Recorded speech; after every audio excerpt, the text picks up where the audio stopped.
fuck getting shot. You ever find out you're getting cheated on and had to go to work? What the fuck does that mean?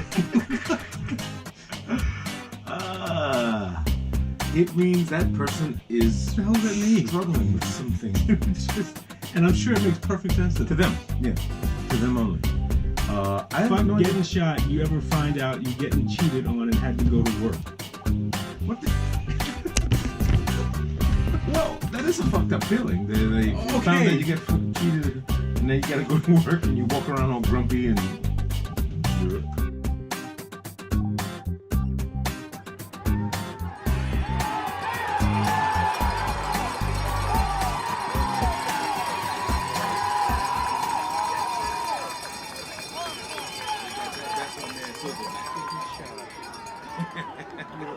Okay, so they're two separate thoughts.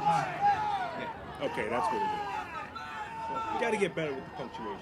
Sometimes, A comma helps. well, yeah. Fuck getting shot. Fuck getting shot. Stop. Right. Complete thought. Let the reader know this is a whole new thought now coming in. You ever find out you get cheated and have to go to work? Okay, now when you say it like that, but that's what I makes read. sense. That's how you read it? Yeah. Because I read the whole thing. I don't see any punctuation. So you don't see any punctuation. You go, fuck getting shot. You ever found out you get cheated on and had to go to work? It's a thought to me. I mean, That doesn't make sense to me. wow. Now, fuck getting shot. You ever get cheated on it? You found out you get cheated on and had to go to work? That makes sense. It's the same thing. No, it's not the same thing. Well, this is the new era of grammar doesn't mean shit. You know, like, that's a shame. in today's world. And to you thespians and you writers and vocabularists, people who care. My wife goes absolute ape shit over my grammar, like spelling and writing. Ape shit. and I'm like, it's not that serious, babe. No one cares. I was like, no one cares. It's no comma. Like, you know what I fuck up? Date and time, the comma, January. Putting the comma.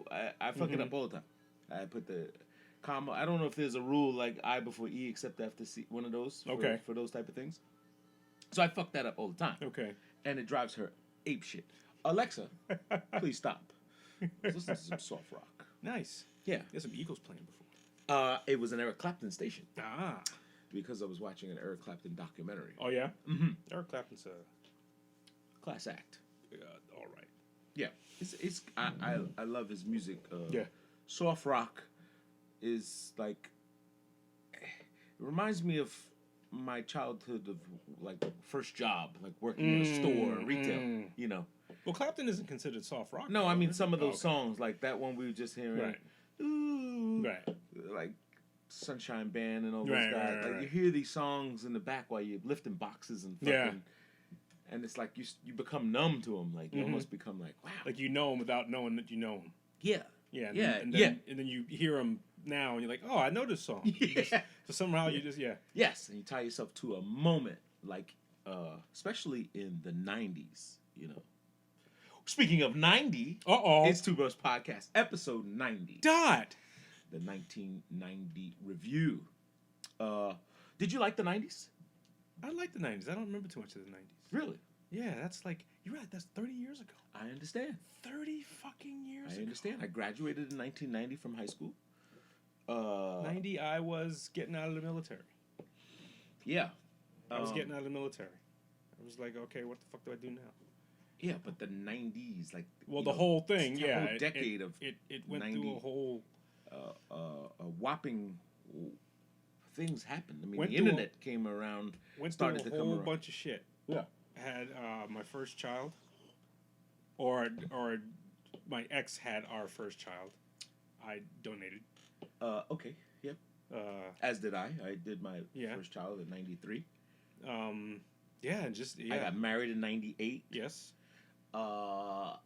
Came out with our first record in 99 under the Warlock imprint. Warlock Records, and did New Day Dawning, 456 album. Man, 90s were awesome. I mean, and there was a whole trial and error period of, opening things and unpacking and trying to figure out how that's what I remember most about the 90s. Yeah. The most, like, trying to taste as much shit as you can, yes. and then coming to realize that the only crime you could make is like really like not tasting enough. Aha. Yes. You know, Indeed. that you could have. I think if I ever made an error in my life, I think I didn't. There's some things that I wanted to taste, but I didn't taste. Yeah. You know, and if I'd have tasted them, you know, I might have thought of things a little bit differently. Yeah. I started my hotel career in the 90s. You know, I had a gentleman introduced me to the hotel business that worked for me. I was working at Pergament Home Centers at the time, and he said, "Hey man, you'll be great for the hotel business. Like you're made for everything." He went to school for it. He went to Catherine Gibbs School. A brother by the name of Nathan Chapman, who's a very good friend and considered to be one of my heroes. You know, like who taught you about the business. Just opened me to it, and I said, I didn't know this was there.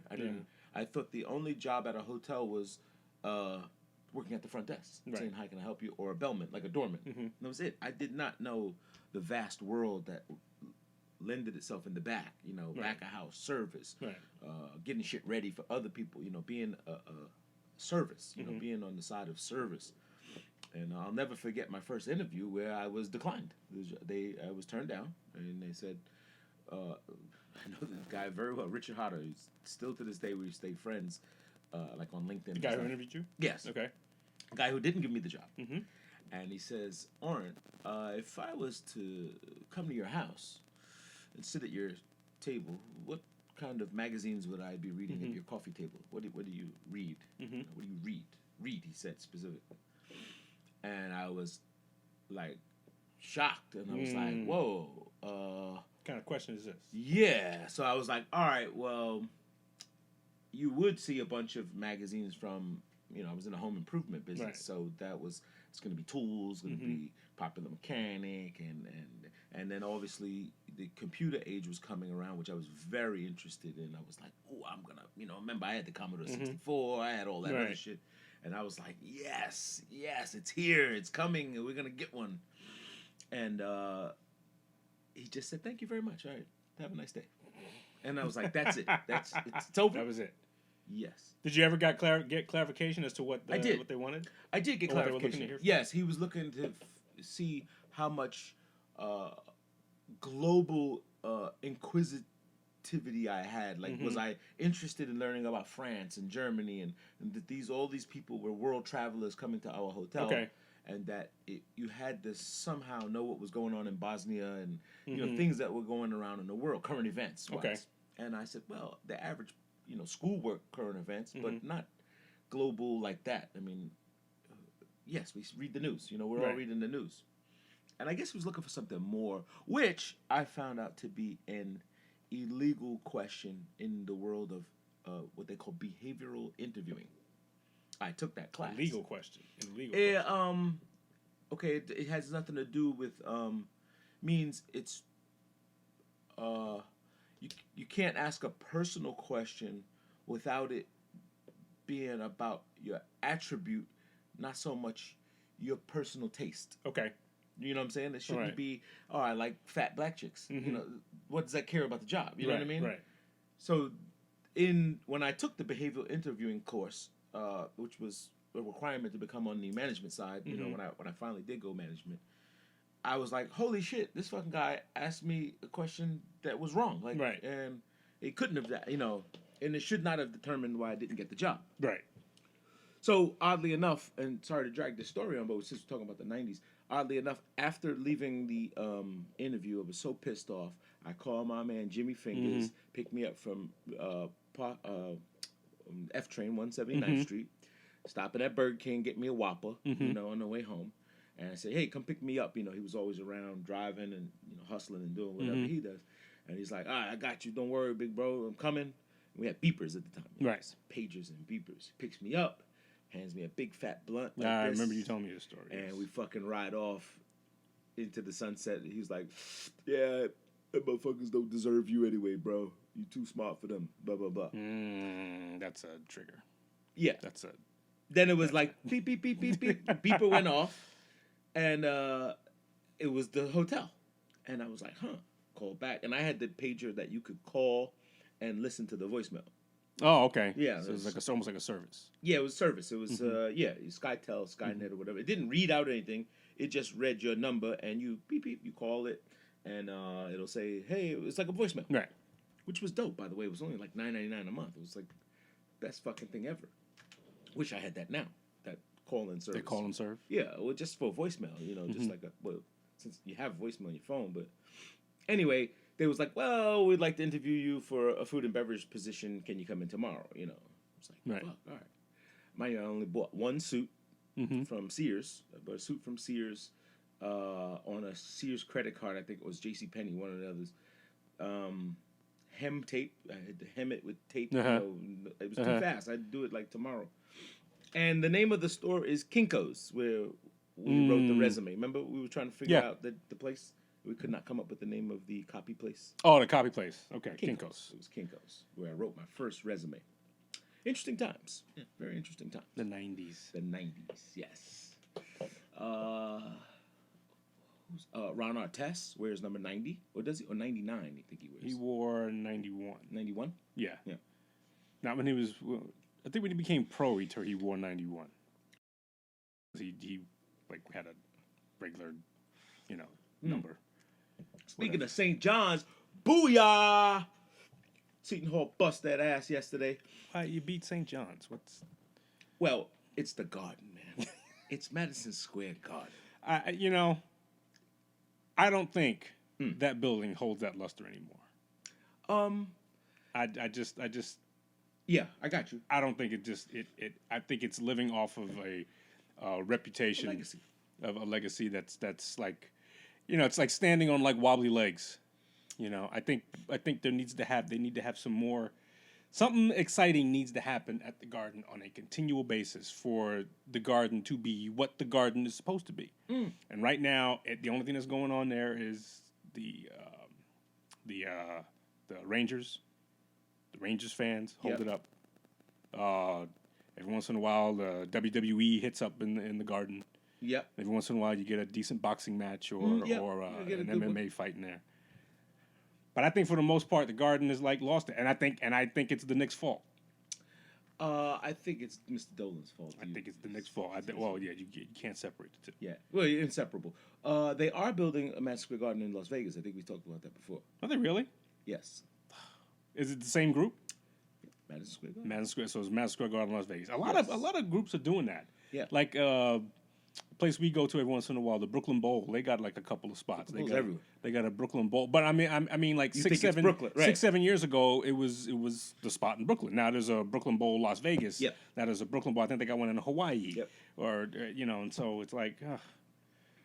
Well, branding and things that become, I guess, culturally fun for one neighborhood, you always want to put it in a can and just send it, send it somewhere else. Send it somewhere else. And it's going to make money. Yeah. And it's going to make money. And the name, like the name means something. Yeah. So like you said, Madison Square Garden, Las Vegas will mean something. Yeah. In Las Vegas. It's like, Madison Square Garden in Las Vegas. And then you get to relive all the history and all that stuff like that. Yeah, so you and get a chance now to do it's over. in Las Vegas. Right, you get to do it over again. Yeah, so meanwhile, to your credit is to... shit ain't happening in right. the real one. Yeah, it's very true that there's I guess trying to remake a classic, but it's like the old.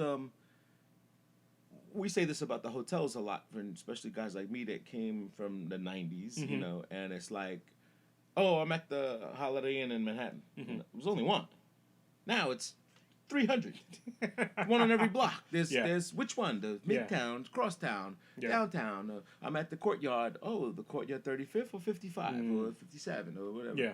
So there's no more of when you watch these old Gene Hackman movies and I'm staying I'm at the Plaza Hotel. Right. Which one? The Plaza, or the Lotte Plaza, The Lotte Plaza, or the Peninsula Plaza, or the, good times. Nothing new anymore. No. Nothing new. It's like a rehash of the old.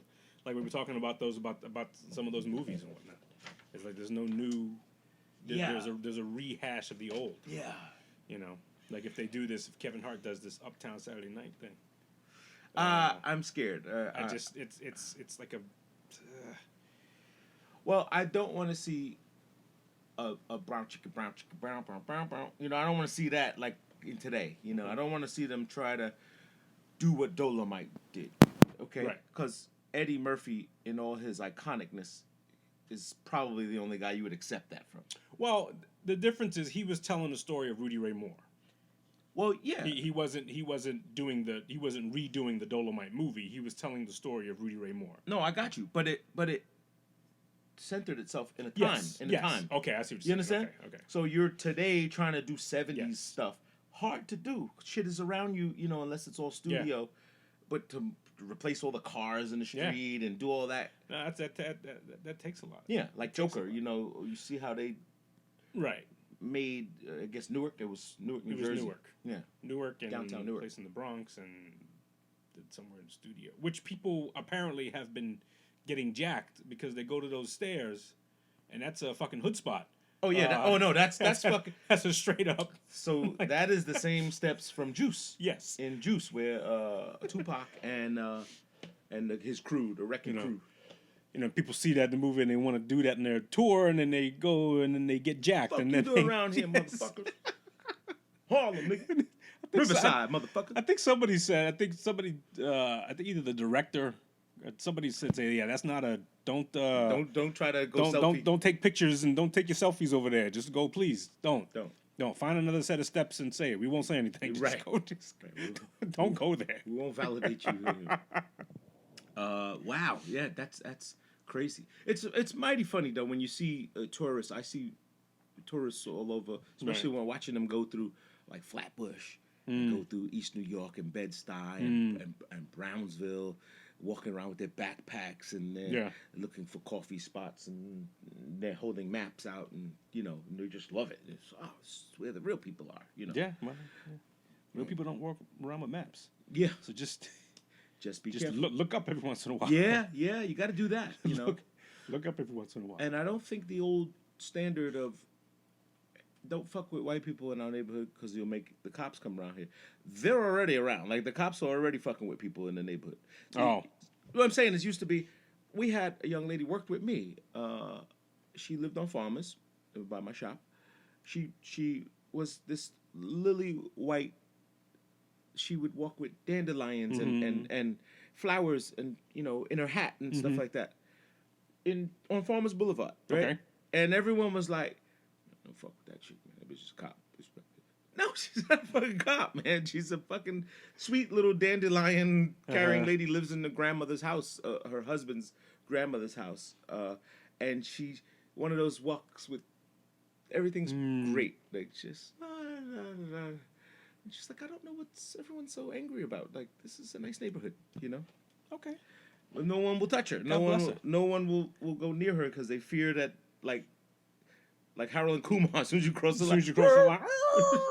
Look, that's you take the Long Island Railroad out of Jamaica. Not out of Jamaica, but from here. When I come in, I take the train into Jamaica and then go upstairs to take the Long Island Railroad that takes me out to Long Island. So I stop at Jamaica. Oh, okay.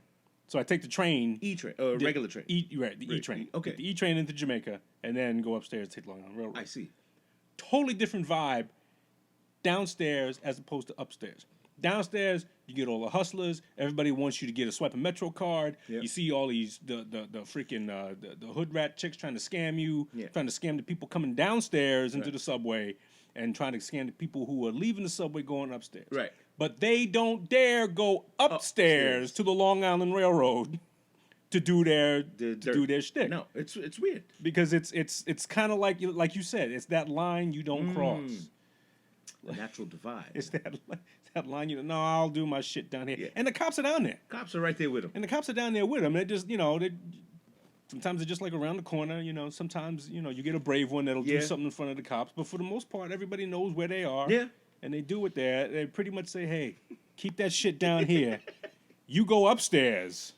We kind of like have carte blanche to crack your fucking skull open. Oh shit! I'm just laughing because yesterday, we went to the game. We took the train, and city ticket is the best. $4. You go into Manhattan. It's $4 now. $4.50. Yeah. Oh man. Yeah.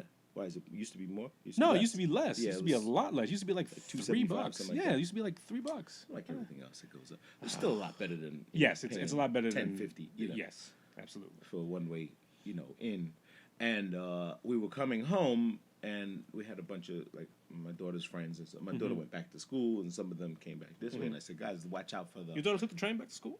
She takes train back all the time. Get the fuck out of here. That wasn't happening last year. No, she's got to get up. Listen, ain't too much of that driving out there for nothing. When we got suitcases and bags and shit, yes, maybe, and a game tied in, and we'll try to make it a round trip, but not this fucking just because I'm fucking. And we were in Manhattan. Okay. So. All right. So that's a hop quicker than a jump. Well, because her best friend goes to NYU, Christina, and she will come into the city like nothing, right? So I'm like, okay, you could come see your friend at an NYU campus and go back and forth from Seton. It was only 2 stops to Seton Hall, and yet when you come on this side, the natural divide, you cross the Long Island side. It's oh so far. It's just a longer train Another 3 stops. I mean, it's Rosedale, Locust, man, Jamaica. So come on, stop it. What it is, it's the idea. It's the idea. I guess, yeah. So I said, look, watch out for the hugging bum. There's a bum that comes around and hugs people. Ooh. Like you gotta watch this guy. Ooh. He is a fucking. That's... Yo, I need a hug. No. Oh. So. Oh. So he shows up. He came. Like clockwork. He fucking comes up and he goes to another guy just standing over there. He was like, "Come on, nigga, come on, give me." And nigga said, "Get the fuck, nigga, get the." And he just, that's not fair. I just wanted a hug. But that's carte blanche to jack a nigga. That's. There's a hugging bum in Penn Station. Holy shit! And if you're not careful, he will hug you and rub hobo juice on you. How many times did that dude had to have been stabbed several fucking times in his life? He's as raggedy as it could be. And the cops were right there, and they was like, "Come on!" Like they knew his name, right? Like, Frankie or whatever. It was they see him every day. Yeah. Oh, you got the shit. Who got the who? They probably call it, who got the hugging bum shit. But dude, he was like. The first guy that warded him off, he was like on his phone, and he was like, "Nah, I don't want nothing, man." Yeah, man, the guy said no. Like, and the guy was like, "That's not fair. I just want a hug." Watch out for the hugging bum. Oh my God. Yeah, times are strange. Oh. This dude doesn't you can't get shot. Because in New York, in New York, you can't carry a gun. No, which is fucking sad. The thing with him is this guy has so many layers on. He has so many clothing. You couldn't stun him. You couldn't do a taser. Couldn't do anything to him. Nothing. If you did shoot him, it'd go in his clothes somewhere. It would be probably stopped. He'd probably that stop. Third parka and that third hand-me-down parka he's wearing. Yeah, and those soggy drawers he's wearing. Oh, Jesus. Bung Funk Part 2. Golly, I gotta smell you and you gotta touch me. That's just... Oh! Yeah. No, yes, you deserve to get jacked. Or a hot cup of coffee on you, at least.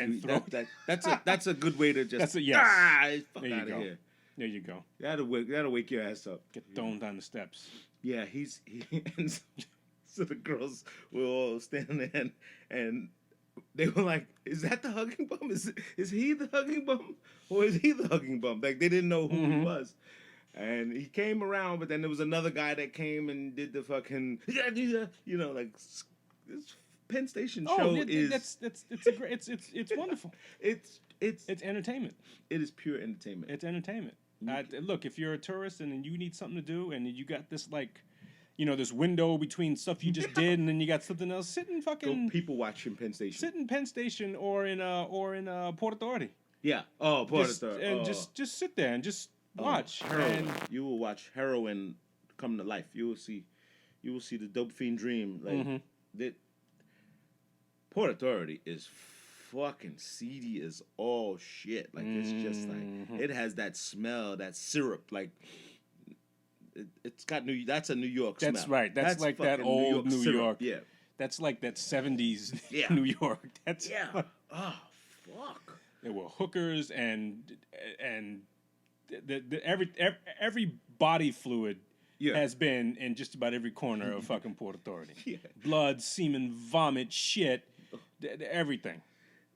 I saw a meme that showed a guy on the subway train, but like it is ass on the seat, like real ass to seat, right? And it says, "This why you can't get into bed with your outside clothes on." Because the world has gone mad. Oh man. Ah, it's People gone mad. People like on the subway. People don't understand like why they don't want you like leaning up against a fucking pole. Like What? do like lean on lean like your whole body on the pole. Oh. Like the pole was for hands. Yeah. It's not for you to lean on it. True. Because then you have, unfortunately, these people who just like lean and then they separate their ass cheeks on the fucking pole. Oh my god. You know. Wow. Is that a thing? Separate your I ass? don't know if it's a thing, but I've seen it several times. And just part. Yeah, just people just like leaning back and then their fucking ass is spread out on the fucking pole. Oh. And it's gosh. like, just Practice. why? No, it's for your hands. And we can't make a suspended pole, so we got to put it in the fucking ground. Used to just be the stand strap. there. Remember the old Yeah. the strap hanger, which is where that came from. Yeah. Strap hangers. Yeah, right. Had a little give to you. Yeah. Well, there was one that was there was the real strap that was leather. It was back in the day, way back on the old bus. Some of the buses have it now. Yeah. Some of the newer buses have the actual strap. And then they came out with that Metal one that's it has a it's got like a Eventually they had to have broken. yeah, of course. You could probably at some point. Yeah, it was like you one of could do those. Yes. It was like one of those. Speaking of that, Conor McGregor, Yeah. Took care of 40 seconds. Took care of it. His walkout was longer than the Fuck that guy up. Yeah, he did. And that dude Cowboy's no joke. He's not a bum. I have not heard of him till you said you mentioned him. Said he's pretty tough and he can handle Yeah, himself. he can handle himself. But it's not- did you see him talk yeah, afterwards? he said I ain't never seen no shit like that before in my life. Bust my nose. He's just Shit started bleeding, and I'm like, what? Did it just kick me again? That was great. That was pure great sportsmanship. Absolutely. Opposite of what I thought Conor McGregor was, he showed class. He showed some class, and I think he sort of like made this turn in which I don't know. I mean, who knows if it lasts? Who knows? He's always been the mouthy guy. He's always been he's been a great shit talker. Yeah. Yeah. Yeah, But who knows? Maybe he's like hit this when he's kind of like realized I don't have to do that. If I can just focus on like training and fighting, I could be like the dude. He did promote his shit though. He said with the whiskey, I got this, I Yeah, got that, yeah. McGregor this, McGregor that. He did do a lot of promotion. But I did like the I want to make an apology to absolutely no one. Yeah, that's the old Conor. Yeah, that's the old Conor McGregor. He would go on. They would do like press conferences, and the dude that he was fighting was a champion. He would just walk over and take this belt, and just take it, and just snatch it. Say, "You don't deserve this shit." You watch a lot of MMA. Joe Rogan was covering it. You saw Joe was all over the place, and it's funny that that's his world, and it's like you think of Joe and on the podcast, and then the Joe that does the MMA. Yeah. It's like you got to separate them. It's like you think he's gonna interview the guy, like and Oh, do his yeah, show, and do his show there. Yeah. No. Yeah. Fun stuff. No. It's great, and I'm looking forward to his next fight. Because he says he wants to fight before the summer. Yeah, I heard. He says he wants to have another fight before the summer. So you're talking like May. So like who would be available in May? And at what weight? Right. At what He weight? said he likes this welterweight. He likes 170, in which he looks like a fucking beast at Yeah, 170. he looks did like look pretty know. tough. And so I mean, the fight would be the guy who busted his ass, Nurmagomedov, who's at 155.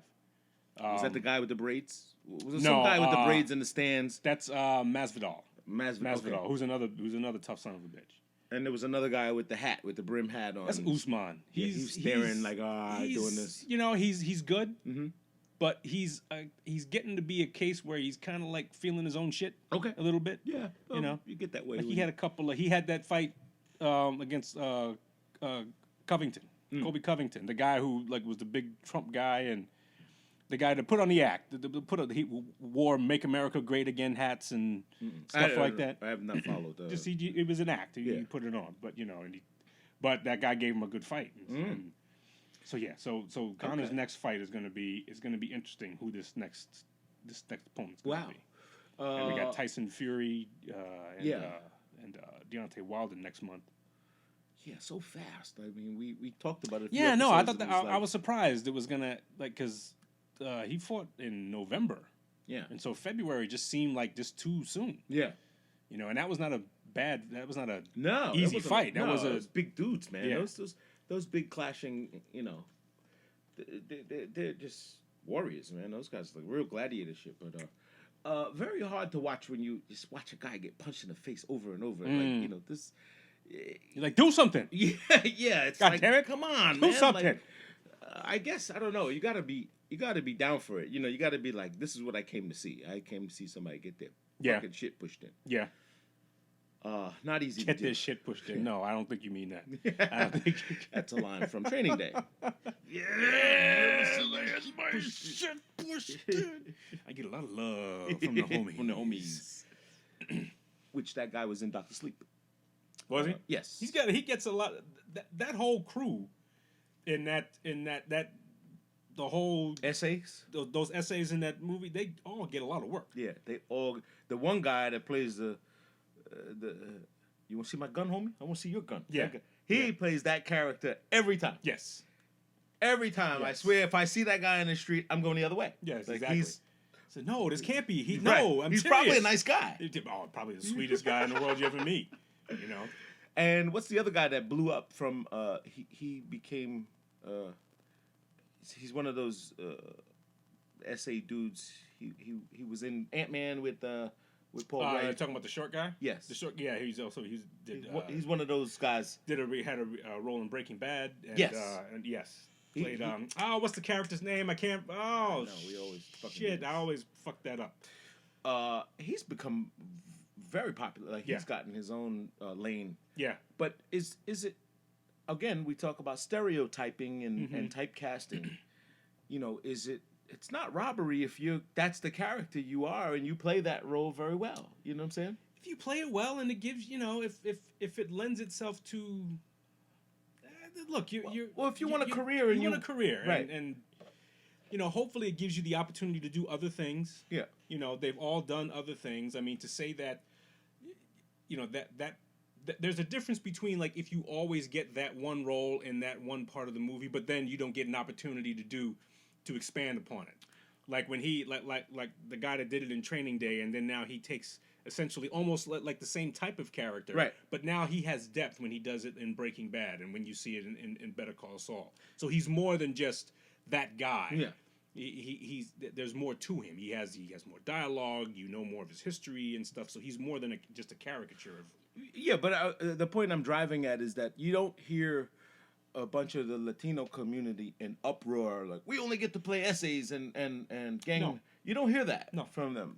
From our community, you hear, hey, we only play slaves and dope pushers and these are people telling those stories. They're trying to get, and you fit that. If you do it well, there's nothing wrong with it. Right. I mean, I get it. If you don't, not everybody can have the Brad Pitt jaw and Well, that's what we want. That's what we want to see. We want to. We're going to get into a big shit here. That's what the fuck we do. Coffee. We have a problem with seeing ourselves for who we really are. Mm-hmm. We want to see ourselves as greater than who we are. So our movies, everybody has to be, everybody's got to be like 6'2" and chiseled and and oh yes, I run the company and like if you leave it up power to, suit, right? If you leave it up to us, we own everything. Yeah. Nobody works. Nobody works. Nobody gets up. Nobody CEOs. Right. Nobody like picks up a trash can or everything takes out like garbage. that. Right. Nobody does that. There are no real people. There are not even construction workers or shit like that. Yeah. And so I don't know. I guess we sort of feel like we haven't been portrayed like that. So when we get an opportunity to tell those stories, we kind of like overdo it. Mm-hmm. So I've been watching this series, and I don't know how I missed it. It's because it's a BT series. It's called The Family Business, okay? Okay. My mother-in-law put me onto it, and she said, hey, have you ever seen that? I read the book from Carl Weber. Carl Weber is the guy from Queens. Mm-hmm. He started a car dealership, led this illustrious life, and started doing drugs and putting cars and drugs and, became a gangster, I guess. And the show is pretty good. It's very embellished, but it's exactly that. The father's Henry Hudson.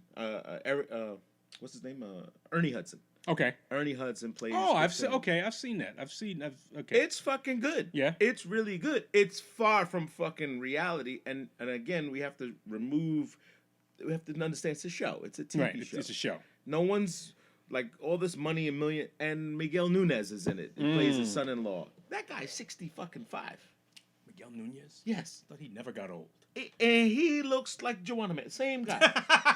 He looks like the same fucking character. Like, he did not age. There's a lot of guys like that. Lorenz Tate. Looks the Lorenz same. Tate's. Looks Well, the same. he's like about us, He's right? our age. Yeah. Like in 50s and Yeah. 50s, I whatever. got a fucking 4-pack here, and hate this Lorenz guy's got, you know. I hated Lorenz Tate.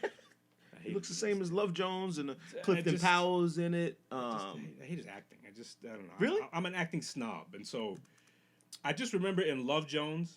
I love that movie. Yep. Love Jones. I hated Lorenz Tate because he did. I'm big on this thing called indicating. Okay. So basically, if you're supposed to be nervous, Yep. just be nervous. Don't do things to make it seem like you're nervous. So in other words, okay, like when he's, when the girl's coming over and stuff like that, and he's, nervous about, being ready. You see, he's doing all Yeah. Jittery. jittery stuff like that. I hate that. Yeah. Okay. hate that shit. Not natural. Didn't look It's natural. not, right. It doesn't look natural. Okay. And he does a lot of that. But he's been in a lot of good movies. Love Jones was great. Dead Presidents he was in was an awesome movie. Yeah. I forget Chris Tucker was in Dead Presidents. Oh, of course. Man. I forget that. I saw it not too Bokeem long ago. Woodbine. Yeah. And I saw it not too long ago, and I was like, oh shit! Yeah. There's Chris Tucker. It is Chris Tucker. Yes. He done that right after I think he did Money Talks with what's the guy with AIDS? I don't remember Money Talks. What's The guy with AIDS? fuck, am I drawing this blank? Black guy? No. Charlie Sheen? Charlie Sheen. yeah, Okay. The Charlie guy's giving everybody AIDS. Sheen. Fucking guy who walking around with a weapon. Just He's got a sick dick. get some AIDS. Yeah. I also just saw the QT8, the documentary of Quentin Tarantino's 8 films. His Oh, okay. it's called QT8. Okay. It's a dope documentary.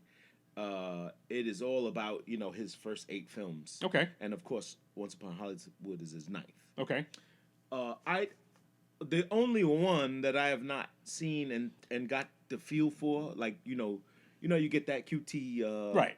that It looks like a Yeah. QT movie. the only one I have not experienced. It's like going on a roller coaster with QT. Mm-hmm. Like you get to go on the ride, is Inglourious Bastards. Mm. It was 2/3 foreign, it Right, had right. so you had to really jump on that ride, and Yeah. it was like, I don't want to do this. I Brad Pitt was not enough for me to go there. Like I was like, not enough for me.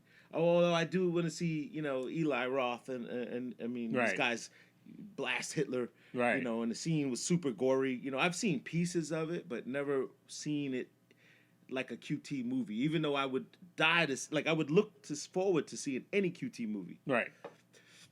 So this documentary shows like all the people, like there was a lot of stuff you didn't know. Mm-hmm. Well, I didn't know. Like with the stunt people Right. and the when he fucked up Uma Thurman, and Yeah. made her drive the car. Yeah.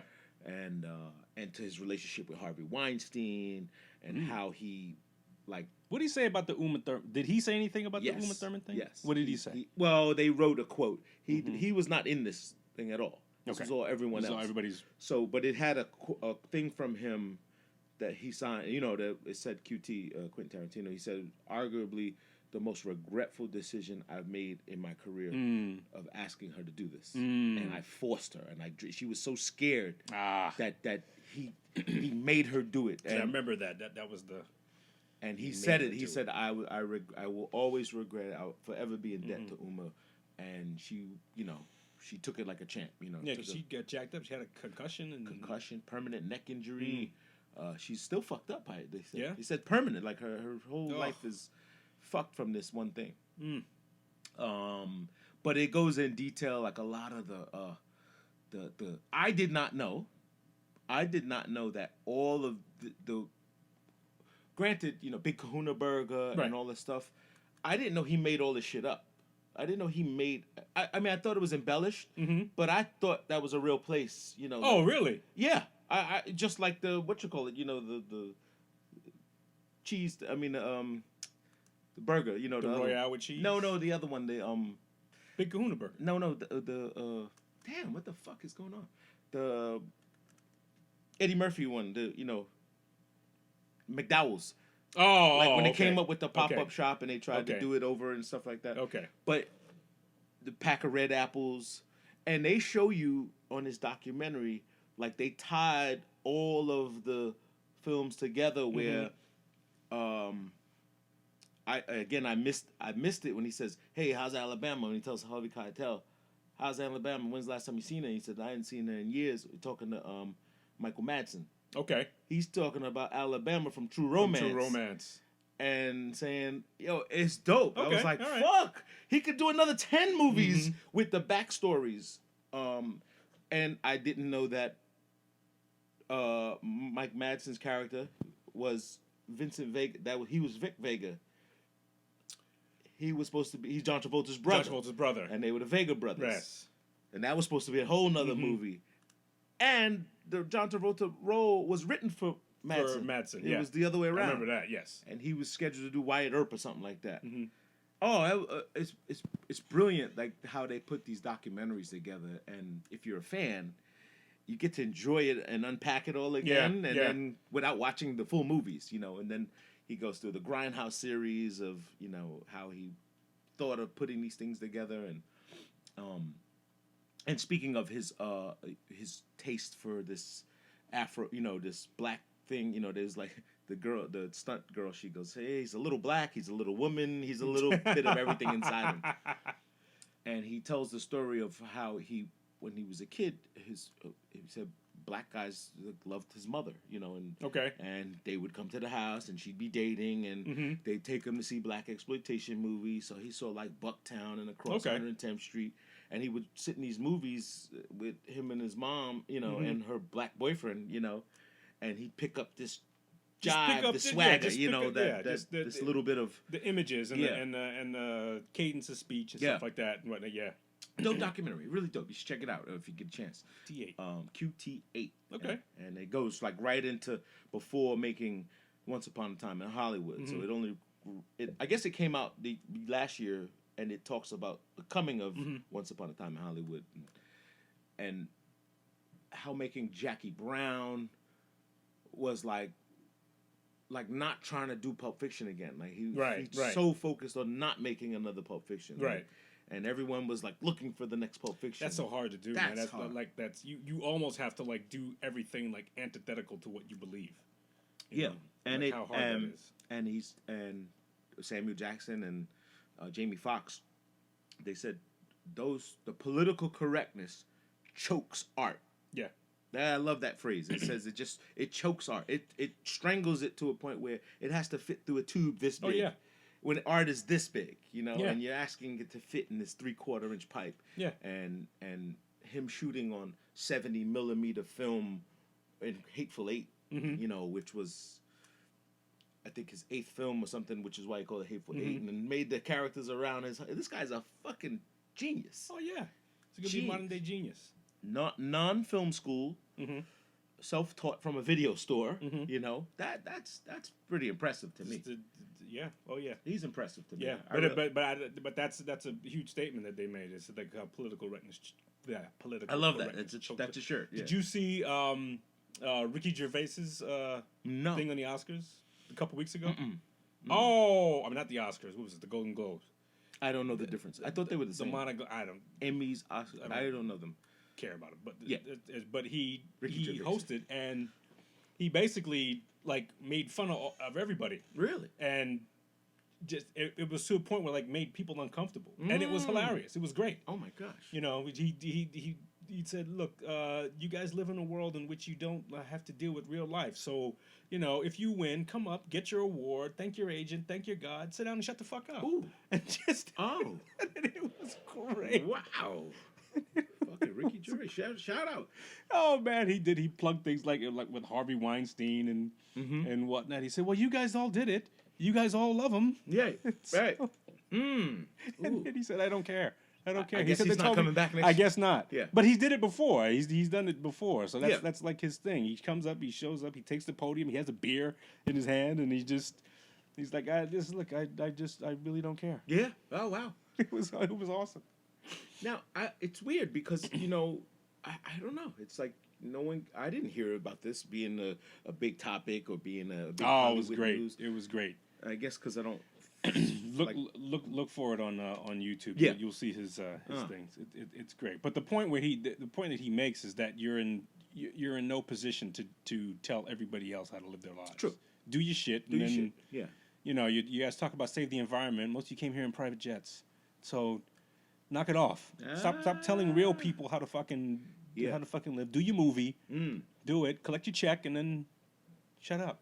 I think he did this thing with this was before. This was like a couple years ago when what's her name, Jennifer Lawrence. He said Jennifer Lawrence took a big stance and about getting equal pay for Ness, and everybody clapped and stuff like that and whatnot. This is great. So how does it feel having bus drivers and school teachers support you in your effort to only make $50 million in this last venture?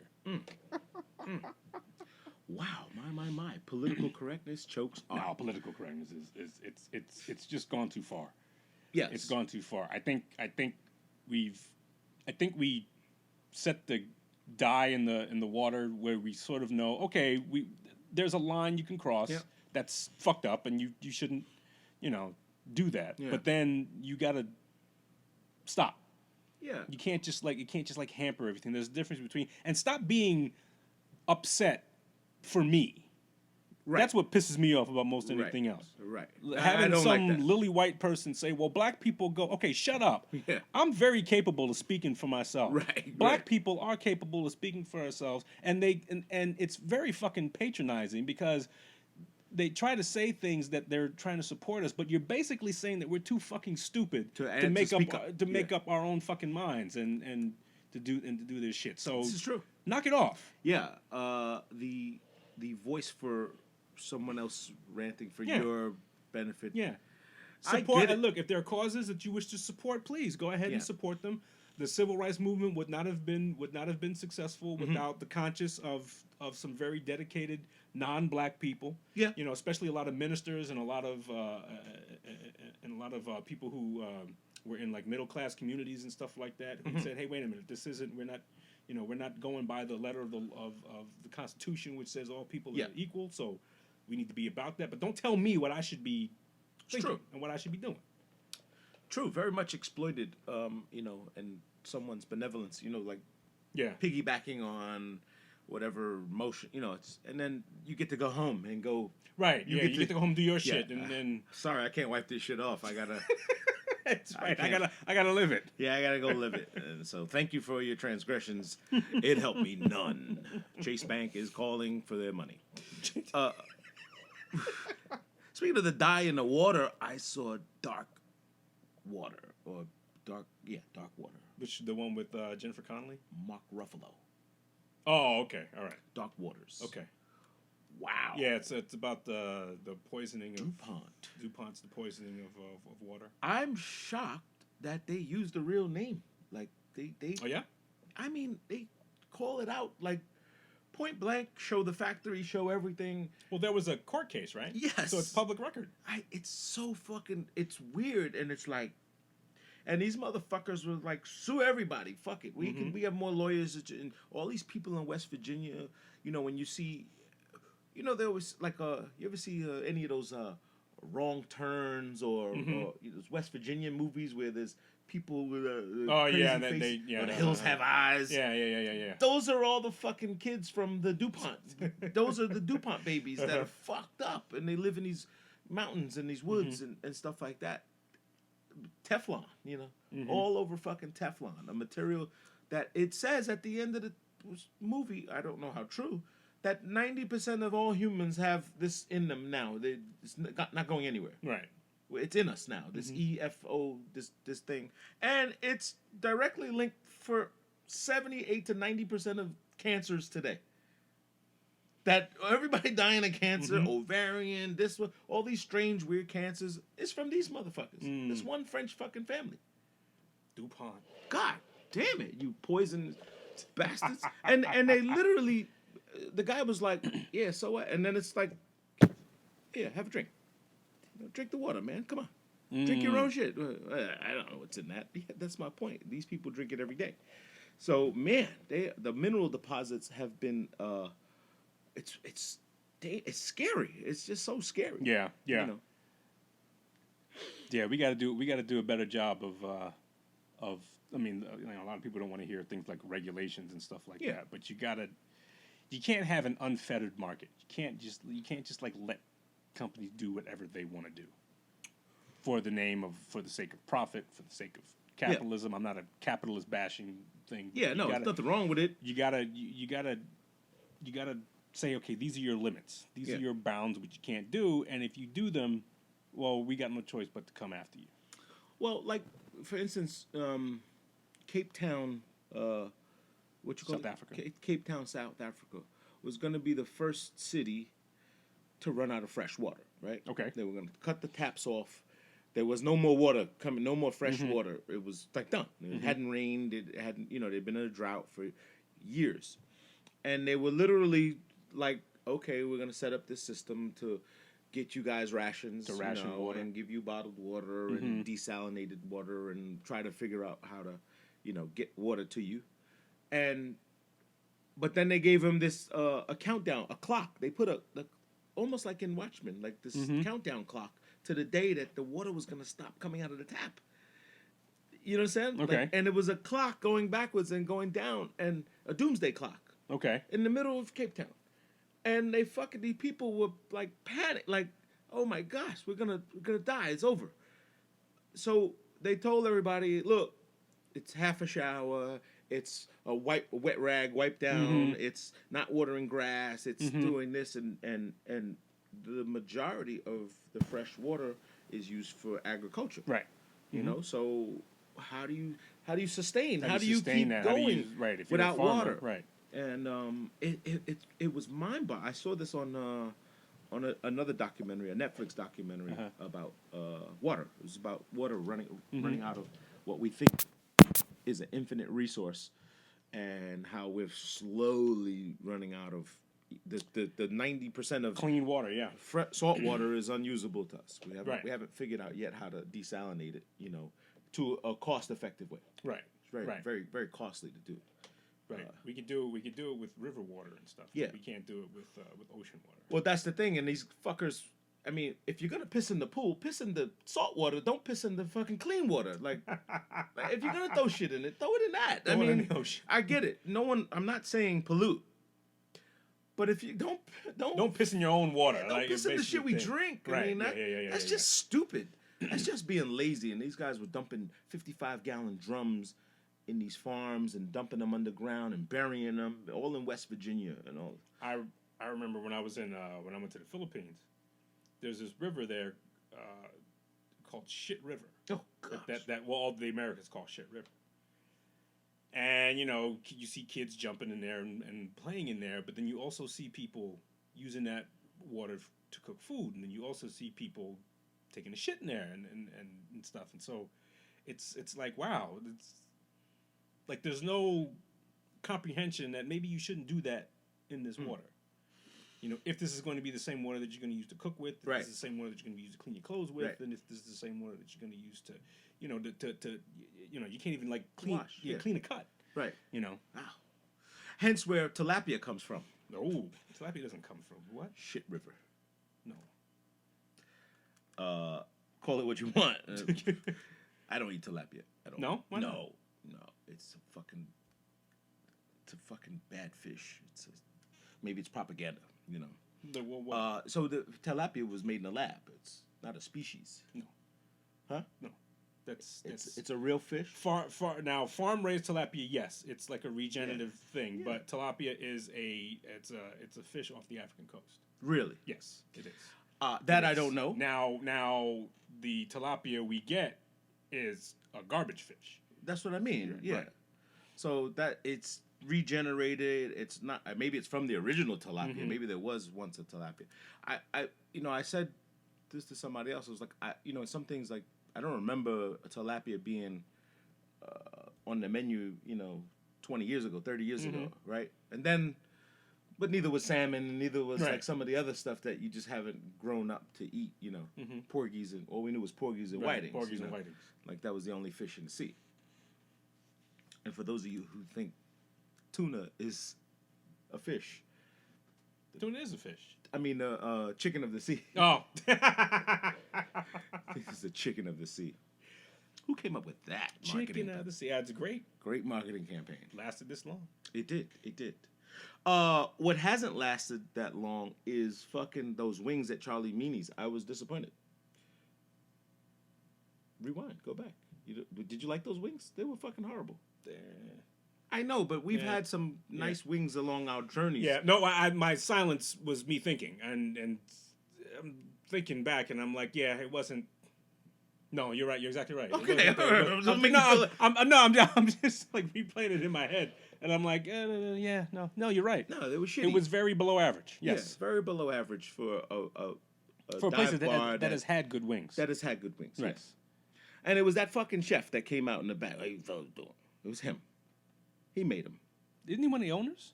That black guy? No, not the guy handing out shit. The Okay. black guy who came out and was All like, "What's up, fellas?" He's the big guy. Oh. He made those wings. God damn it. And he probably ate the good ones. He looked like he ate the good ones and gave us the fucking rest. Every time he makes a batch of wings, Yeah. he takes the two good ones off and leaves. Leaves the fucking dried out shit.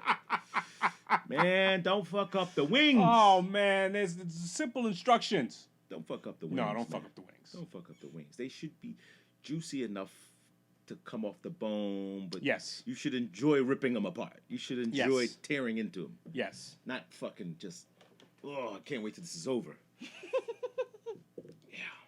I didn't think they were that. Now that I think about it, yeah, they weren't as. I was pissed off. I was drinking a lot, so it's. Yeah, you had the Jameson shots that was kind of Maybe loosened your palate. That's probably why. Loosened your palate Probably a why I little. got the second and third ones. Yeah. And I was like, hey, give me this. Come on. I had at Madison Square Garden yesterday, Boom Boom Bronx IPA. Oh, okay. You ever had this? Yeah, Bronx IPA. Yeah. Fuck. Yeah. 8% alcohol. I was fucked up. Mm-hmm. Off of a beer or just one beer. I was twisted. Bronx IPA is good stuff. Damn, that was high. For some reason, I don't know. For some reason, it's not in a lot of places in Manhattan. I was very good. It was a very good beer. I do like the beer selection at the Garden. They do have these crafty beers, and you can go to the craft section, you can go to the can section, you can go, and the tap. As long as you're not the first guy. Yeah. Because we got there like 11:30, and the dude sitting next to me, he was like, "Fuck, I got the first beer," and he was. Stella. Yeah, you want that line primed. Yeah, he was like, "Fuck, this was the first beer. I guarantee you, it tastes like shit. Filthy fucking tap." If you give it back, they probably give you another one. That's what I mean, said. maybe they will. Maybe not at the Garden, because they're all about their profit margin. True. Like but if a bar, if you get a shitty beer, yeah, and you without hand it back, you hand it back, they'll give you another one. But dude, $12.50 for fucking beer. Damn, that's great. That's actually not bad. That's not bad. That's the $12.50 is actually not bad. I mean, I've seen like 16 and stuff. But to break a 20 and get I know, right? $4, like not even a whole $5 back. Like, you get like a couple dollars back. It just seems doesn't that seem with that the seems right demoralizing. Right. That the only thing you can get now is like a bag of chips. Right. Like with I can't get a side. I can't get nachos. Can't buy a sandwich Nothing. without Nothing. Nothing. Fucking smoke the 20 I can go to the bodega and get me a couple bags of chips or something like that now. Man. That's right. Fucking guys. They're going to put this thing in Vegas? Oh, my God. Oh, they're going to please. I'm gonna jack it up. $16 is gonna be a brew for fucking Budweiser. Oh man. Wow. Madison Square Garden. Madison Square Garden. And the sad part is they're gonna be filled. And I tell you what, if I go to Vegas and I see Madison Square Garden, I'm gonna go. Yeah, well, because you want to see what's up. You have the female team now, the Aces, right? You're talking about the female team. Female WNBA team. Oh, the Vegas Aces. Vegas Aces, yeah. And there's gonna be a men's team any day now. Okay. I think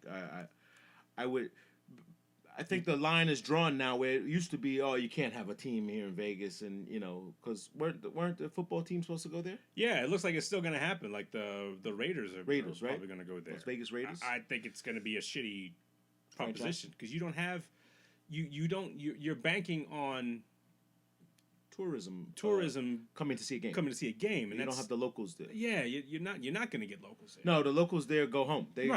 They work in the casinos and leave. And they leave. Yeah. And they go back to Henderson and exactly. And which is nice. Lake Mead, by the way. Henderson, Lake Mead, which is nice, by the way. Like the take next a break. time I go to I'm sorry. No, that's all right. We'll be back with the Two Bros podcast after this. We might have a product placement right here. All right, party people, we are back. I'm back. Shit it out. 1 minute. Yeah, it's not. It's running. Oh, it's tracking. Yeah, it's going the other way. We went further than we did. But don't eat crispy green beans from yesterday's TGI Fridays. Ooh, in the morning. TGI Fridays is the key. TGI Fridays is the McDonald's of fucking fast food restaurants. The one by here is just like, why? Why are you guys doing this? Why are you hurting people? Yeah, I mean, the kids there don't want to be there. They're on their phones, they're just so distracted, and they just, how can I help you? And kids today just have no customer service is just it's like a lost thing. It's a lost thing. It's a lost thing. I wish there were more ambitious people that had. In fact, when I went to BJ's and got a gas tank, propane tank. And the young man that helped me out, right? He was a young guy. He was active. He was, hey, how you doing? We have to, he said, hey, the tank is expired. If you have another one, I can switch it. So I said, I'll be back. I'm going to go home. I live around the corner. Okay. And I'll bring him another tank. And he says, well, you could discard this one, but you could throw it away. It's expired. We don't refill expired. Right. You can exchange, but we don't do exchange yet. Okay. This BJ's, they sell. Yeah. The difference between exchange and refilling the tank. Right. And so I was sort of pissed off, but I knew the rules, right? So it's like, okay, all right. I came back, and he came out again. I tried to be slick. I tried to call the store like on my way. I was like, hey, I'm outside with the tank. Can you send someone? And didn't work. I had to go inside and can you send the propane guy? So the kid comes back out. He, he's having some short conversation about whatever. He's going to school. He's doing, but it was refreshing to have someone with a brain and having some, I get it. Engaging. It's a job. He's engaging. And he said, hey, the water bottle where you spray it to see if it's leaking. To see if your line is, after they fill it to see if it's sealed properly, you're supposed to spray and get the soapy water bubble. It was frozen. The thing had frozen. So he was like, look, sorry for the inconvenience. I have to go inside and get another bottle. This one is frozen. And sorry to inconvenience you and standing out in the cold, but I'm not going to just give it to you and be lazy, Yeah. So he said, I'm going to go. I said, no, appreciate that. Safety, listen. So he goes back, he brings a new bottle and whatever else. And I told him, I told him, I said, hey, you should get them to give you one of those coolers so keep it inside here so it won't freeze, He was like, oh, it's a good idea, whatever. Anyway, he comes back out, he brings a fresh bottle, sorry for the wait, blah, blah, sprays the can or whatever else. Thank you, have a good day. And I gave him a $20 tip, Nice. I felt he deserved it. I mean, and I said, cheers for not being lazy. And he was like, man, appreciate that, because he went above and beyond, right? And I guess in what you just said earlier, mighty how just doing simple things is above. Yeah. It's like if you talk to me, it's above and beyond. It's not. We've said it before. Like the basics count. Yeah. If you could just do the basics, and do the basics well. Yeah. It counts. It can be rewarded, and you want to encourage and reward those people who are engaging in that type of, reciprocating service. You want to reward them. You want to reward you know? them. You know, you want to be able to tip them properly, and that itself has been a lost art. So, you know, it makes you feel like good that, yeah, man, that could very well change his outlook on everything. Yeah. You know what I mean? Yeah. Like, wow, if I just keep this up, you know. Yeah. And he made my day 100% better. Mm-hmm. So I'm sure he's gonna infect someone else with you know, I'm sure he's doing that all the time. So shout out to the kid at BJ's. Infectious. Yeah. Nothing. It goes a long way. Manners are infectious. Manners matter. Yeah, right? they do. Holding the door open. Yeah. Please, thank you. Yeah. I apologize. Oh, I'm so sorry. You okay? Right. That type of shit. And not condescending. I mean, No. not to be, you know. Not to be patronizing. Or Yeah, anything like that. say Yeah. it just because, and it's, you know, you don't mean it, and it's not genuine. Mm-hmm. So I guess that's the scope of through the lens of how to get it right, like how to. It's a hard way to do it. It's not easy. People have a hard, like I'm pretty sure, like when you went to your Fridays, you know, you could like tell right away that the person like is really not interested in Oh, well, Fridays, can I help you? Yeah, You guys ready yeah, to order? yeah. You know, that type of thing. Rather than, hey, what's up, guys? How you doing? Yeah, and also prior to that, actually, before we left, we went to the local bagel store here, Mhm. right? And my wife refuses to patronize them because every time she calls them, it's they don't pick up the phone like when it's around. Mhm. I think we talked about this. When it's around closing. When Yeah, it's close to closing. it's close to closing, so they don't take any new Mhm. orders.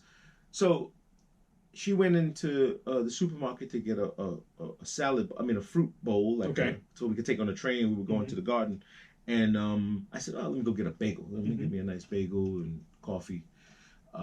And the girls there, Spanish, you know. And she's like, I'm like, put the glove on. Come on, get my fucking bagel. And I'm not watching her. And my wife is like, we're gonna miss the train. Like, what are they doing? I said, they're talking. You know, she just fucking loses it. Like, that's why I don't come here. It's, like, it took them a minute to like really, and they're having a conversation amongst themselves. Right. I get it. You're just your coworker and you work, but you're not. You're there because of me. Right. So get me out of the way so that So that you can have your conversation. talk all the fuck you want, or walk and talk. Like you can't do that. And she's got the fucking glove, and I'm like, put the glove on, get the bagel, put it in a fucking toaster oven, and smear on it. That's all you gotta do. And she fucking drugged this thing out to a Broadway play, and I was like, my wife was like, "What did you order? What did you like? We're gonna miss the train." Oh. I was like, "Damn, service Yeah. sucks." Yeah. Yeah. Unfortunately, some people fuck it up. Well, it's just people are just distracted with their shit. Like People okay, distracted I with get their shit, and people are not held accountable for right. it. So Damn. if that's like that would never when we spoke to remember when we spoke to Dominic. Yeah. When we spoke to JR. Yeah. You know, he said that's the number one. That's the number one thing. It's like that. You know, you're there because of that customer, and you're held accountable. Yeah. You're held accountable for that. But there was no one like. Okay, I get it. It wasn't like a big line. Mm-hmm. Usually, when you get pressure like that, you get a big line. You get everyone in motion, and you get hey, everybody's riled up, and you cooking and fast and going, and you really don't have time to do that. But when you get that little lull, and it's the one customer that comes in. Don't take that out on me. You should be giving me the same quick. Hey, what's up, buddy? How you doing? Let's go. Same Boom, quick boom, thing. boom, boom, You should boom, be boom, boom. thankful. These two fucking girls. Bop, bop, bop, bop, bop, bop, bop. So I kind of get the frustration from the guy remember the guy who said, "Hey, speak English." I'm assuming that his frustration was more of that. Of not getting service. Not that they were talking Spanish in the background, but they're having a private conversation when you're supposed to be getting my fucking bagel. That's a good point, yeah. That's what I think he was more frustrated at, and maybe it came out the wrong way. Yeah. You know, he didn't know how to channel Didn't know how to articulate it. Or that's what his frustration was. His frustration was like, I'm not getting my fucking order. I've been here for fucking 10 minutes. Right, and you guys are bumping. Right. God knows what. Now, if they were speaking English, he could know that she was like, oh, turn the toaster oven down. It's 350 degrees. It's this and that. It's blah, blah, blah. Maybe they were talking about his order. But instead, in a language he didn't understand, they were bumping gums. Bumping gums. Indeed. Too much gum bumping. Well, this is why this new generation does not communicate well, because damned if they do, damned if they don't. Right. They're in a crossroad of, if I say something, they're gonna I'm doing it wrong. So I'm gonna say nothing. And then if I say nothing, it's, hey, you don't have any opinion, you have no emotion, you have nothing. Well, text me. You got to learn those things. Yeah. You know, you got to. I'm not. I mean, I used to be. I used to be one of those people who just thought that, well, it's because you got this phone and that's part of it. But you can do both. Yeah. You can be a person who like communicates through text and stuff like that. But then when there's somebody in your face, you could turn on a certain personality that you can reserve for your personal communication. True, indeed. In fact, in the QT8, Quentin Tarantino, everyone's cell phone gets ziplocked in a baggie. Write your name on it, and it goes. He had a guy. It was Cell Phone Charlie or something like that. He walks around, takes everybody's cell phone, and he no phones on his set. None. That makes sense. None. Makes perfect sense. You're here with me. I'm paying you for your time. I do not need you distracted. It makes perfect sense. I'm surprised more things don't do that. Right, more establishments don't do that. I'm sure. Like schools should do it. The nags. Well, Springfield used to do that. In fact, on Springfield Boulevard in the Conduit, you know where Springfield High School is. There was a food truck there, like a guy who ran a food truck, and he $1 a day for your cell phone. To hold your cell phone? Yeah, you leave it in the truck because you couldn't bring it into school. Okay. And so the kids at least felt, hey, it was, you know what, it's worth it. I go buy a breakfast for him, bacon, egg, and cheese. Here, put my phone in. He gives you a ticket, and then as soon as you come out of school, he's outside. Yeah, look at that. He made him a little business. Look at that. He probably was making $50-$60 a day. Entrepreneurial, yeah. Just out of just holding people's phones. Yeah. Wow. Incredible. And, that's always been a big debate of, not having phones in schools. And I remember the days of you couldn't bring a calculator. No. You were not allowed to have a calculator. Anything electronic, yeah. It was like, no, you can't bring that calculator in school. You're cheating. It's like, oh, man, it was almost a demagogue. Well, I don't know. I mean, everybody will say that it's because of an emergency and stuff like that. But, I mean, how many times? I mean, if you're in school, it's not like we don't know how to get in touch with you. Right. If there's an emergency. Right. And let's be real, if you're a school kid, how many emergencies that you really need to be abreast of? Yeah. What can you do? What do you? Yeah, I need you to just drive me somewhere. No. Yeah, no, that's not what it is. I'm 8. 8. Not coming to pick up. Something. Go pick up your sister from. We gotta go. Dad, I'm 8. 8-year-old cell phones. Yeah. Well, it's just a weird world. New news of printing business, right? I'm in. Got a memo from State Department to all printers and stuff about the printing of names on youth garments. Printing of names? Yes. On youth garments. Please expand. Aha. So they want people to, of course, printers, but they want us to be conscious of, okay, you got sizes, Charlie, Jenny, James, and because of like kidnapping, human trafficking, and things of that nature. So they're asking you to be conscious of saying, are you certain you want your child's name on their clothes? Oh, okay. Jacket. And, gotcha. Frank, Harry, So people are calling people out, hey, Jenny, how are you? And it's like, oh, you know me, Because they have that full sense of, I'm known. Right, okay. And so now it's like, hey guys, be careful, be mindful of it. It's not a law, it's not anything. I thought it was going to be like a law or something like that, and you're going to penalize me for printing Jessica's name and Jessica gets kidnapped. Okay. That's not my fault. I guess it makes sense. But it came from the State Department, huh? Came from the State Department, yeah. Wow. And so the State Department knows you. Yeah, that's the bigger problem. I'm like, fuck, I'm on notice. Did they ask you to reply? No. Okay. No, it was a notice from State Department that just says printers, decorators, because I belong to a Decorators Association Guild, and so I guess it goes out to all the members, and it was a general letter. It wasn't. Oh, hi.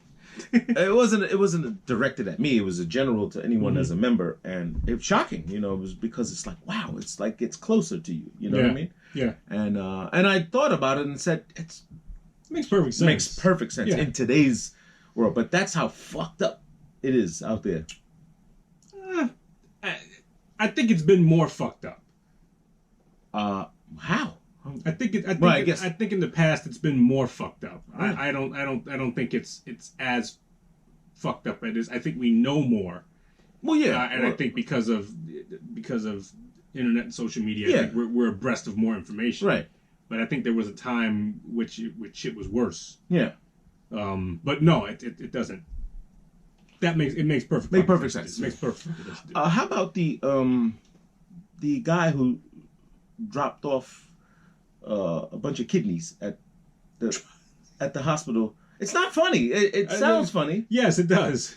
And I haven't heard about this. But a dude who just dropped off a bunch of kidneys. Show him driving human kidneys. Yes. Okay. Show him driving up in a fucking like a drive-through window almost. Mm-hmm. Come to the hospital. You see the automatic doors open, and he throws in a bag of fucking kidneys in a cooler, sealed up. Ooh. 20 of them. And you know what they said? This man is a god. He's just what a great donation. Where the fuck did he get him? I kid you not. I'll put this tape on. I don't know if it's fake or not. This is where it's fucked up to me because I think it's bullshit. And everyone's saying, "Oh, this guy is such a humanitarian. He did such a great donation. We were in need of these kidneys." He donated 30 kidneys. And they're like, "Well, he didn't take them out himself." Where the fuck are the people that he? Where was this? Let's go to the tape. I'm not sure. Oh, let's see. Man donates kidneys to hospital. Oh. Yeah, anonymous hero donates 200 human kidneys. You can't make this. Jesus Christ. Billionaires like Warren Buffett and Bill Gates are known for their charitable contributions, but not all great givers crave the spotlight. Last night at Massachusetts General Hospital in Boston, an anonymous individual gave an unprecedented donation of 200 human kidneys. The secret benefactor delivered his gift a few minutes before 4 a.m. this morning, as seen here in the security camera footage. It's an amazing gift. The kidneys are so fresh, they clearly must have been removed within the last 24 hours. The philanthropist sought no fanfare and left without requesting so much as a thank you. Whoever did this is obviously very skilled. This. And it looked to me Look, like go down. Go back down. Thousands of times. It's a joke. Yes, go back down. The hospital's medical technicians have been working overtime to sort through the massive donation. They left a note in the bag that indicated the Onion is it's a news thing, but they do bullshit stories. Oh my God, this is horrible. Yes. Lungs and brains. It's sure nice to report on a positive story for a change. All right, Oh my 3 God, people are thank dead God. after a grenade Okay, so contact glad you goes clarified awry. that. Thank God. Yes, it's from the Onion. The Onion, they do shit like this. They make silly stories and they yes, they do stupid shit like this. Well, not fucking funny, because again, when you don't invest in the research and you see these blurbs and leaks, like this thing went crazy on social media. Like, oh shit, you guys are happy about this? Like, what the fuck? Oh. And amazing how I would too have been like, wait a minute, what the fuck are they talking about? But I saw that Onion thing on the bottom. And look at the news. It's Yes. if you know about the Onion. If you I didn't know that this was a thing. But wow, this fucking really caught me off guard, and I was, again, we talk about being fooled by the face, the brand, and shocking news, and and it's so easily this tugs on your heart. At why would you think this is they gave this guy a hero? Like, what? Now that you know, is it fucking hilarious? It's hilarious. And I suspected it was a gag, right? And then I saw the clip and I was like, wait, just threw a bag of kidneys. At 4 o'clock in the morning. But when you watched it before you saw the onion, your jaw was open. You Yes, were dropped. yes, you were you're like, exactly right. holy fuck. You're How exactly is this right. possible? Right. And thank God you noticed this onion. They're so fresh. They're so fresh. Man. Oh, shit. Deception. Oh, yes, we could all be duped. Damn. Yes, the onion. You should actually. I'm surprised you don't know the onion. Well, the now onion, I'll go on the onion. The and onion get a is laugh. fantastic. They're hilarious. Okay, the onion is hilarious. But this is production. They put that. Look, I mean, this was craftily done. It had a real hospital, people in the background. Yeah. I mean, some jerk off. Do me a favor, just play that part back where the kidneys get thrown to the door. That's fucking hilarious to me. That is just. We just. Oh gosh, Nicole Carter in the newsroom.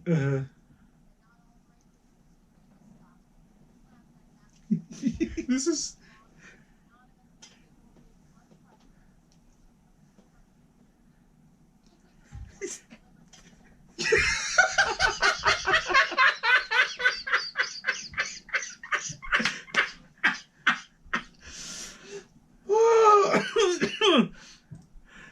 Clearly must have been removed in 24 hours. So like somebody slaughtered 100 people.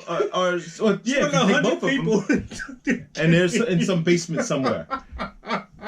What a donation! Look at the fucking. This must be sausages or something. This must be.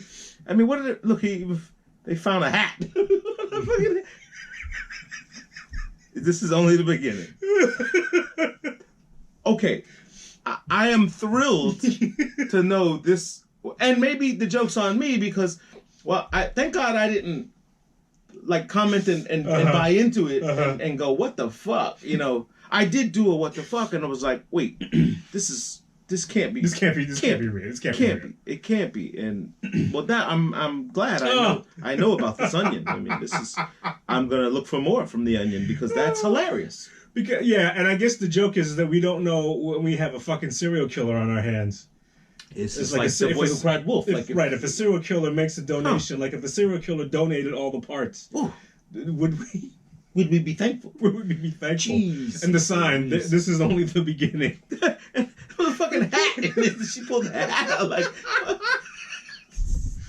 Oh, guys, I want to make sure I add this clip into it, and we're not going to plagiarize. We're going to give the onion all the credit, but man, what a gag! What a gag! Oh shit! This is where art imitates life, and life. Oh my god! It's art to a point where we're. I guess the theme is political correctness chokes. Right. Yes. Art. Yes. Because that would never have existed in a politically correct society. No, you can't. And to do it so straight faced like she did. I'm sure. Fucking awesome. It blew me away. And that was actually the first time I went looking for it. Like I saw it in a feed somewhere, like in someone's story or Instagram story.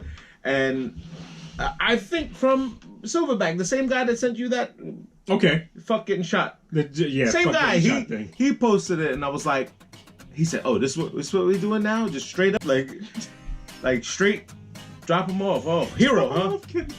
What a hero you call this guy. Damn. That'll learn you. Oh. All right, guys, don't get caught by the hugging bum. Oh, that's good. Yes. The hugging bum or anybody that shows up with bags of kidneys. They're not, you're not in their best interest. Oh, man. Oh, man. We're going to leave on that note, man. But Two Bros Podcast, episode 90. We both have our kidneys. Yeah, both of mine. I think I have both. I think I have both of mine. I think I lied once when I was a kid, and I said I had kidney removed. Oh, God. When I was trying to get some attention.